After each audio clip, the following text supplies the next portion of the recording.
And in terms of the steroids, when do you decide when you're gonna place a steroid-eluting implant? And so which patients are you gonna place them in? Is it part of all of your surgeries initially that maybe you'll put a Propella and see how they do, and then they come back, then do the SINUVA, or and how do you decide which one to use? Okay, so we're talking about polyp patients predominantly, so let's kind of focus on that. So for polyp patients, I think the mometasone implant, the SINUVA, is the better choice because it sticks around longer and it's a higher dose of mometasone. If I have a patient who has significant polyp disease, I will do that in the hospital. Our hospital is a 340B, I think is the designation, which means it gets special pricing on SINUVA because SINUVA is a drug and not a device. It's something like that. So the cost for us is the same for SINUVA versus Propel Mini or Contour. Now, so large burden polyps, I will use SINUVA place at the end of surgery. That is not in accordance with the FDA indication because there's an FDA indication about wound healing that you can't be in an open wound to place the SINUVA, something like that. That doesn't bother me a whole lot. I mean, we place steroids into open sinus wounds all the time. I mean, it's kind of silly really, but I will place it at the end of surgery. Those patients, I think, do super well because wherever the synuva is sitting, the cavity normalizes very dramatically. Now, the concern is also about the crusting issue.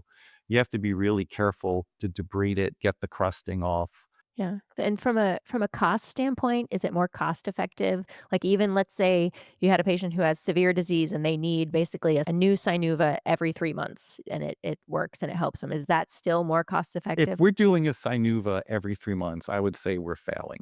Okay. There's something wrong, right? You gotta that's too much. But I think what the frequency I'm thinking about is every 12 months, 10, 12 months. It's like once a year.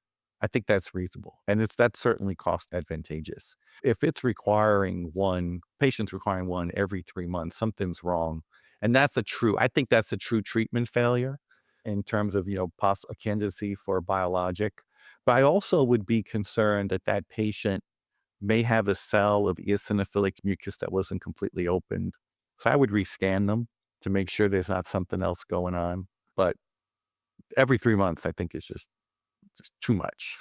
I think I throw that out there because it's like a 3-month supply. It's like 90 days, right? Well, right. So the device delivers drug over 90 days. Most of the release is in the first 45 days or so, the first half of that. I think clinically, what I've observed is that the effect seems to last longer. And I think it's because they're still on the budesonide irrigations or the mometasone irrigations.